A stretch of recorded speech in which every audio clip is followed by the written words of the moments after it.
حنا لحبكم على النبي حنا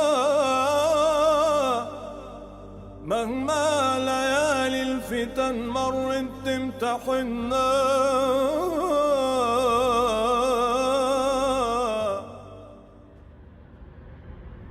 Après être resté à la Mecque du lundi au mercredi, nous partions à Médine le jeudi après-midi.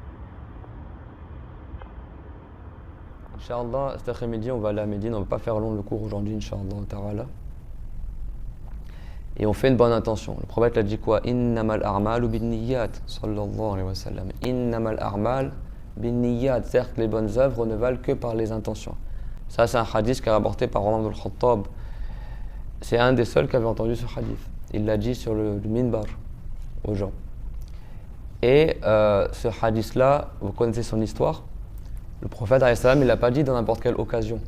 Il l'a dit lors de l'hégire, lorsqu'il est parti à Médine. Lorsque l'hégire a été rendu obligatoire par Allah subhanahu wa ta'ala, il y en a, ils ont fait la hijra. Un d'entre eux, parmi les compagnons, il voulait se marier avec une femme qui était à Médine. Donc lui, son intention, c'était d'aller à Médine pour aller se marier. Voilà, on profite de la hijra pour aller se marier. Et un, il voulait faire du commerce. Alors, c'est pas blâmable que quelqu'un il fasse ces choses-là. Mais eux, en fait, ils n'ont pas fait l'hégire dans l'intention d'obéir à Allah et à son prophète. Juste par acte d'adoration. Ils avaient une visée mondaine. Ils voulaient quelque chose du bas monde. Et donc, le prophète, alayhi salam, il a su cela. Et il a dit « Innamal a'malu binniyat » Il a dit « Certes, les œuvres, elles ne sont considérées en islam que selon ton intention. » L'intention, c'est qu'est-ce que tu veux faire dans ton cœur. Et il a dit « Wa innama likulli imri'in ma nawa » Et certes, chaque personne a pour elle, c'est pourquoi elle a fait l'intention. Et après, il a dit « Alayhi salatu wassalam » فَمَنْ كَانَتْ هِجْرَتُهُ إِلَى اللَّهِ وَرَسُولِهِ فَهِجْرَتُهُ إِلَى اللَّهِ وَرَسُولِهِ. Donc si quelqu'un il a fait l'hégire, l'émigration, pour Dieu et son messager, c'est-à-dire pour l'agrément de Allah et pour obéir au prophète, alors son hégire sera compté comme étant faite pour Dieu et son messager. Parce que quand tu obéis au prophète, tu obéis à Allah en réalité, c'est ça que ça veut dire, d'accord? Le prophète, c'est pas Allah, Azza wa Jal. Nous, on veut l'agrément de Dieu. Mais à travers l'agrément du prophète, tu as l'agrément de Allah Azza wa Jal. Si tu obéis au prophète, tu obéis à Allah Azza wa Jal, parce que le prophète, il ne parle pas de sa tête dans la religion. In huwa illa wahyun yuha. Il ne fait que retransmettre la révélation. Les prophètes ne se trompent pas dans la religion. Et ce qu'ils ordonnent, c'est ce que Dieu ordonne. Et ce qu'ils interdisent, c'est ce que Allah interdit. Donc celui qui fait l'hégire pour Dieu et son messager, alors ce sera compté, son jugement de Allah, comme une hégire qui est pour Dieu et son messager. Waman كانت هجرته لدنيا يصيبها أو إلى امرأة ينكحها فهجرته إلى ما هاجر إليه. Mais si quelqu'un il fait l'hégire pour un bas monde qu'il veut atteindre, il veut faire du commerce, il veut acquérir quelque chose du bas monde, ou une femme, il veut aller vers une femme pour se marier avec elle, alors son hégire sera ce pourquoi il a voulu faire l'hégire. C'est-à-dire ce ne sera pas compté comme une hégire pour l'agrément de Allah, ce sera compté que tu as fait un voyage faire du commerce ou un voyage pour te marier avec une femme. D'accord? Jibril, souvent, il a protégé le prophète Mohammed, alayhi salatu wassalam. Donc, il a patienté pendant 13 ans à la Mecque jusqu'à qu'il fasse l'hégire. Donc, nous, Inch'Allah, quand on ira à Médine cet après-midi, Inch'Allah, on se rappellera le prophète Mohammed, alayhi salam, et méditer sur la route.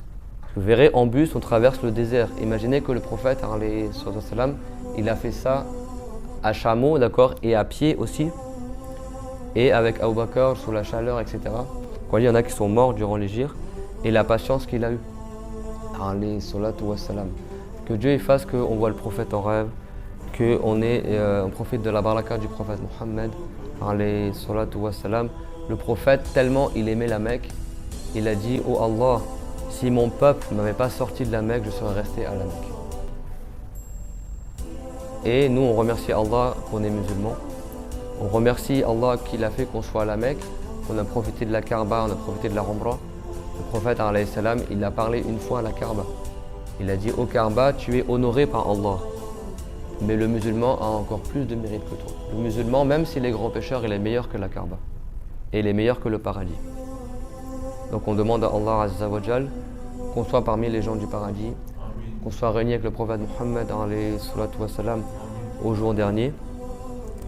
et qu'on se rappelle, Inch'Allah, les jours bénis, qu'on détaillera, Inch'Allah, durant le voyage. C'est clair, bon, tout le monde? Je sais pas si on a des questions sur ce qu'on a vu. Et qu'on soit parmi ceux qui se réveillent tout le temps au soubah, fait la prière en assemblée, et qu'on profite de la baraka.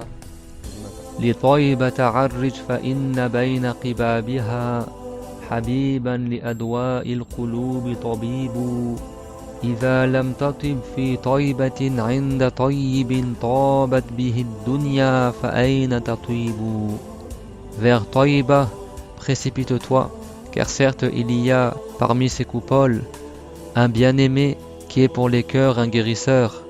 Si tu n'es pas bon auprès du bon, c'est-à-dire auprès du prophète, sallallahu alayhi wa sallam, lui par lequel tout le bas monde est devenu bon, alors où est-ce donc seras-tu bon?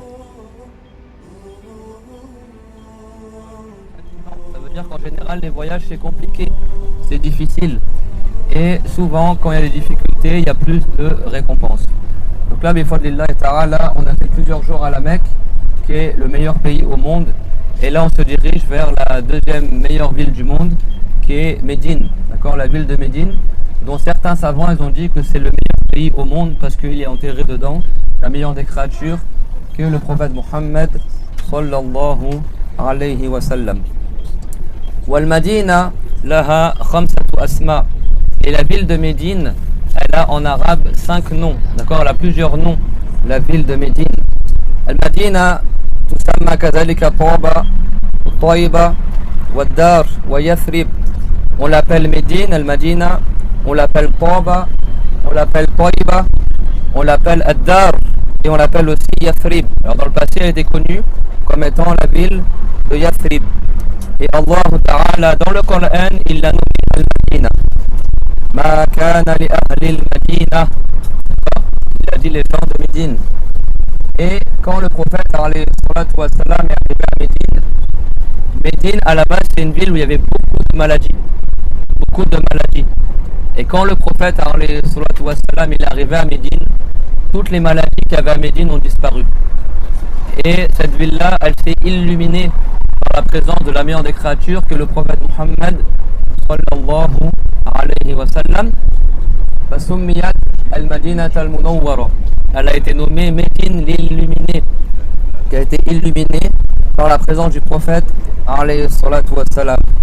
Wa thabata fi sahih Muslim an Jabir ibn Samura radiyallahu anhuma عن النبي صلى الله عليه وسلم أنه قال إن الله تعالى سمى المدينة طابة. Le prophète alayhi salam s'est rapporté dans Muslim qu'il a dit certes Allah Ta'ala a nommé la ville de Médine Taba. Donc on l'appelle Taba, on l'appelle Taïba, comme c'est connu souvent dans les champs. Et quand les madirs, quand ils font dans les champs religieux, les madahir qui vont visiter le prophète alayhi salam, souvent ils disent on va à Taïba. D'accord, Taïba ça veut dire la ville de Médine. L'imam Ahmed rapporte dans son Musnad du hadith d'Abu Sa'id que le prophète sallallahu alayhi wa sallam a dit لا ينبغي للمطي أن تشد رحاله إلى مسجد يبتغى فيه الصلاة غير المسجد الحرام والمسجد الأقصى ومسجدي هذا. Ça veut dire il ne convient pas pour la personne qu'elle voyage pour aller faire une prière dans une mosquée, si ce n'est dans la mosquée de la Mecque, la mosquée de Jérusalem et ma mosquée que voici, c'est-à-dire la mosquée de Médine.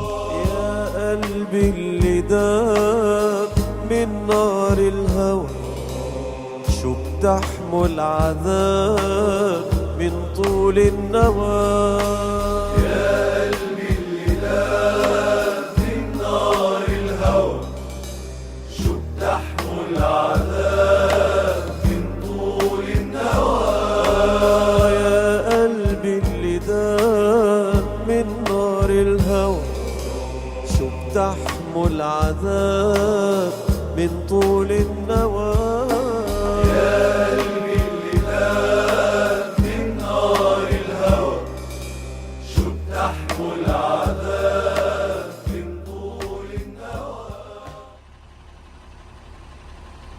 Peu avant le Maghreb, nous sommes arrivés dans un petit endroit pour faire une étape afin de pouvoir s'acheter à manger et remplir nos besoins.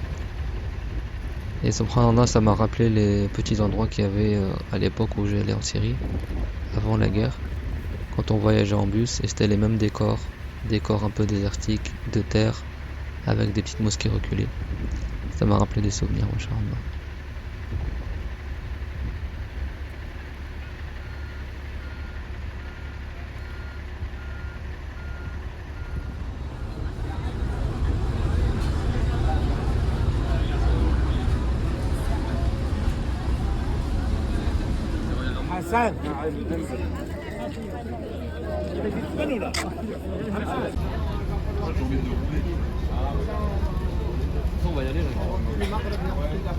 Je sais pas si je te l'ai dit, moi je roule les bus. Ah, tu prends le temps de Oui. Vas-y, on commence.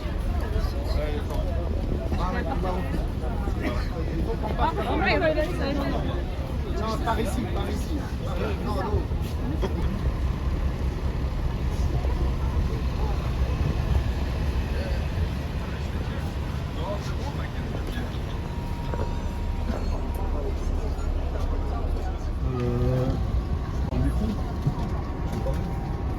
Nous avons donc repris la route juste avant le Maghreb jusqu'à atteindre la nuit, et on a alors vu les palmiers si significatifs de la ville de Médine.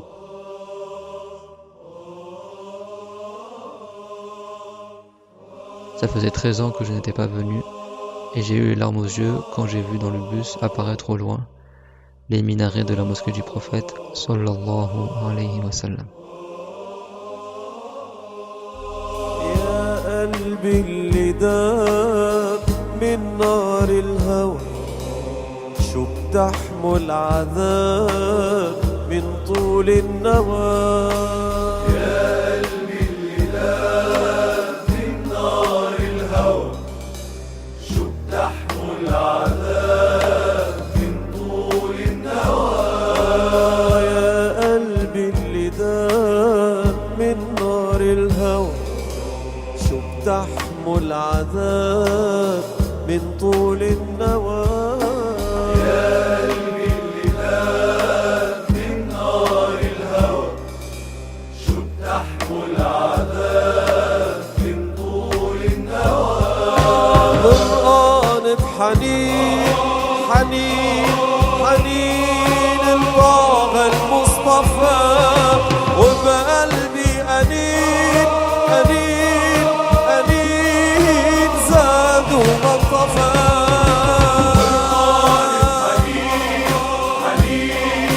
حنين الطه المصطفى وبقلبي أنين أنين أنين زاد وما انطفى حنين حنين حنين الطه المصطفى وبقلبي أنين أنين أنين زاد وما انطفى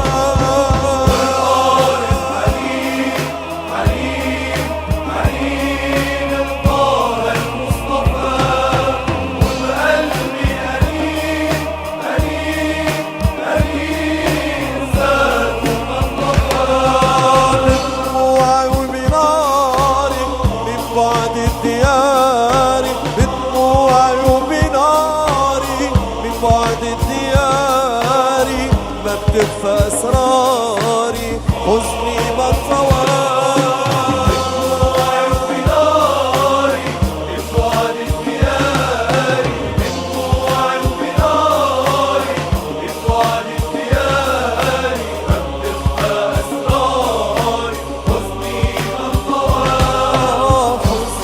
حزني ما انطوى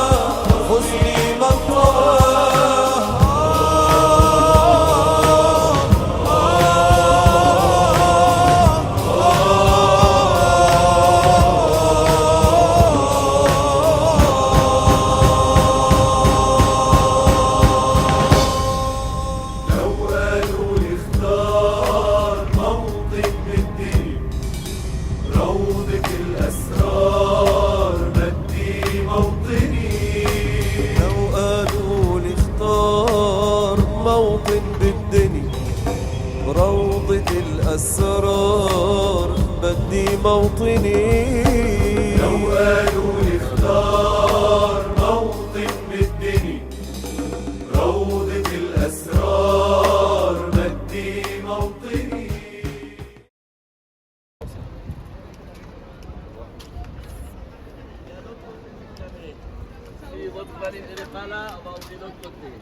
Nous sommes enfin arrivés à l'hôtel et lorsque nous sommes descendus du bus, ce qui a marqué à Médine, c'était la sérénité malgré le monde dans la rue.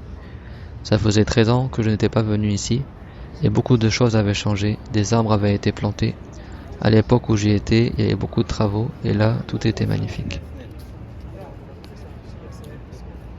Et voici notre hôtel et là également, nous n'étions pas à plaindre.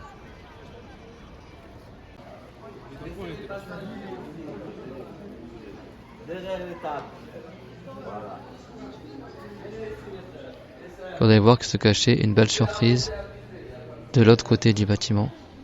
Il suffisait de traverser le couloir et lorsque les portes s'ouvrent,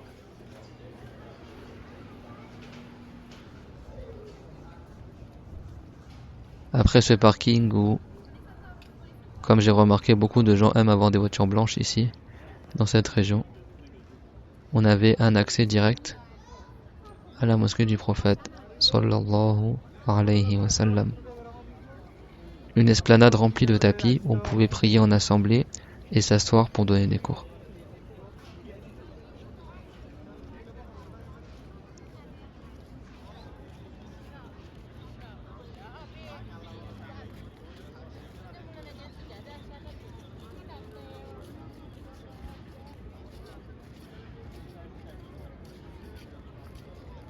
Nous venions tout juste d'arriver, mais je me languissais déjà d'aller passer le salam au messager sallallahu alayhi wa sallam.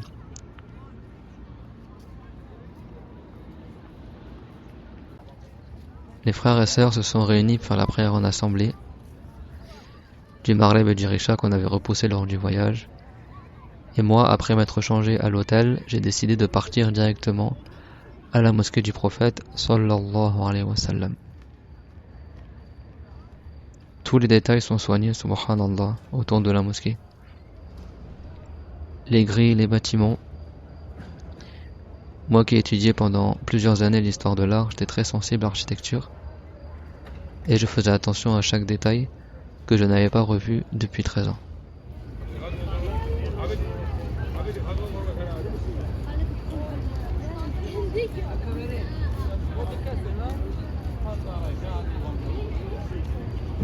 Les bâtiments sont magnifiques et l'architecture est incroyable. Je me dis pourtant à notre époque, où tellement de choses ont changé, les Arabes sont toujours capables de construire des bâtiments magnifiques, qui n'ont rien à voir avec ce qu'on voit en Europe.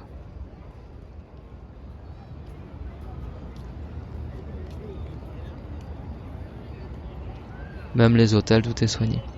Et au loin, la mosquée d'Al-Ramama, qu'on verra plus tard.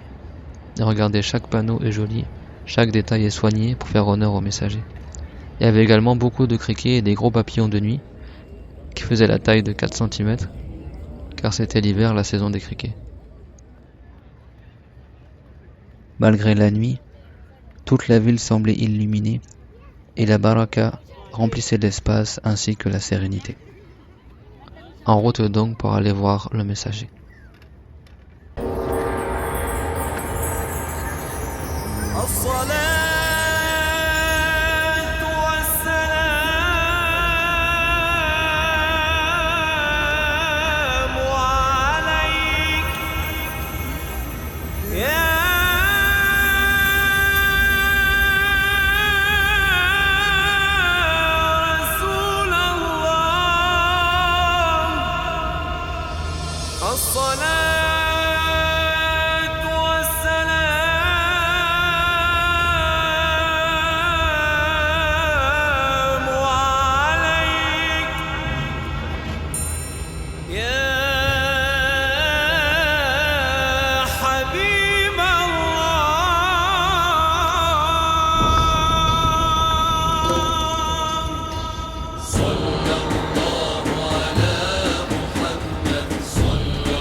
étions un peu tristes et déçus car nous n'avions pas eu beaucoup de temps pour passer le salam au prophète, alayhi salatu wassalam, mais on y retournera plus tard. Nous sommes à peine arrivés à Médine, c'est que la première nuit, et nous avons décidé de visiter d'autres endroits de la mosquée, surtout dans les agrandissements, car un frère m'avait dit qu'on pouvait monter sur le toit via un escalier. On s'est alors dirigé vers les grandes portes magnifiques et l'architecture majestueuse qui ne cessait de nous éblouir, comme si ces bâtiments venaient du passé alors qu'ils ont été construits à notre époque. Même s'il est à souligner que certains de ces agrandissements sont sur des terrains qui ont été pris des fois injustement aux musulmans, mais on ne pouvait pas renier que la beauté du bâtiment était resplendissante.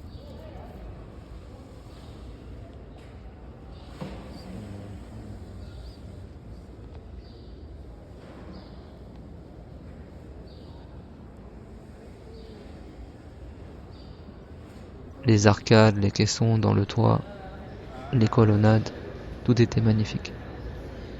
Nous avons enfin trouvé l'escalator qui nous menait sur le toit de la mosquée et là encore, nous allions être éblouis. قد حننت إليه أن أعيش لديه قد حننت إليه أن أعيش لديه منيتي طه حبيبي أن أرى عينيه منيتي طه حبيبي أن أرى عينيه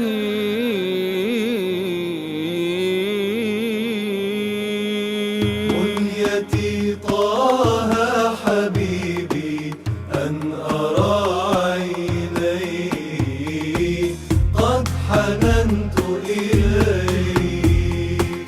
أن أعيش لديه. Comme nous étions la nuit du jeudi soir, il préparait les tapis pour la prière du vendredi. Nous étions quasiment seuls, il y avait juste quelques Indiens qui préparaient les tapis et qui étaient extrêmement gentils et ils nous ont ramenés jusqu'à devant la coupole verte. C'était une soirée magnifique, totalement imprévue, comme pour accueillir notre venue dans cette première nuit arrivée à Médine. فهو زين الناس عاطر الأنفاس فهو زين الناس عاطر الأنفاس يسعد الجلاد بالصلاة عليه يسعد الجلاد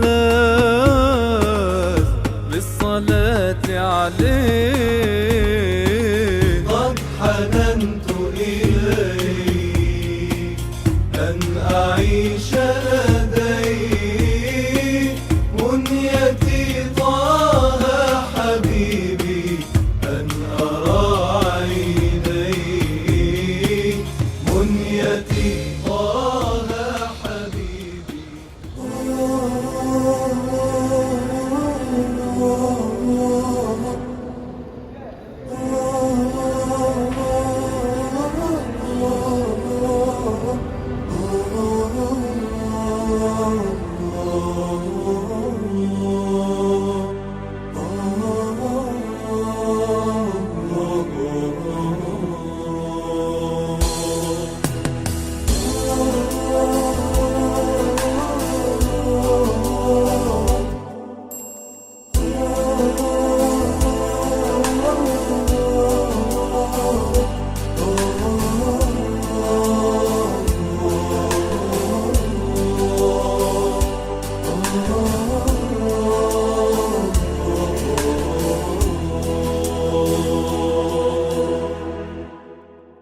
أتاك الهوى فافرح بأنك مغرم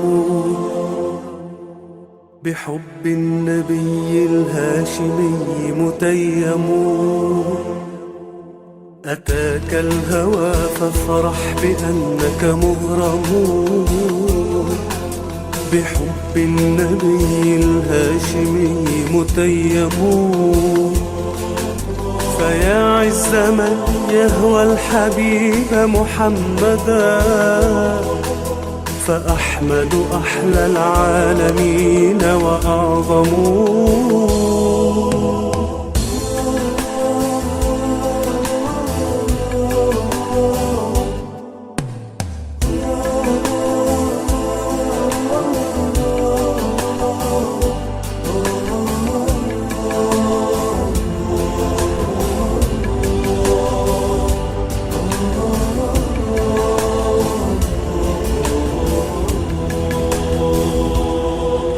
ويا سعد من جاء المقام يزوره يصلي بروض المصطفى ويسلم. فمن حل في ربع الكريم وأرضه ينال المنى عند الكريم يكرم. ويا سعد من جاء المقام يصلي بروض المصطفى ويسلم. فمن حل في ربع الكريم وأرضه ينال المنى.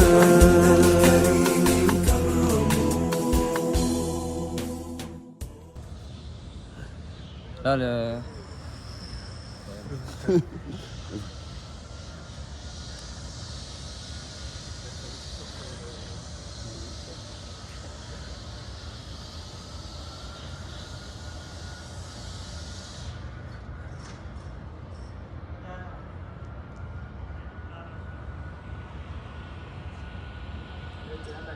هذا بدون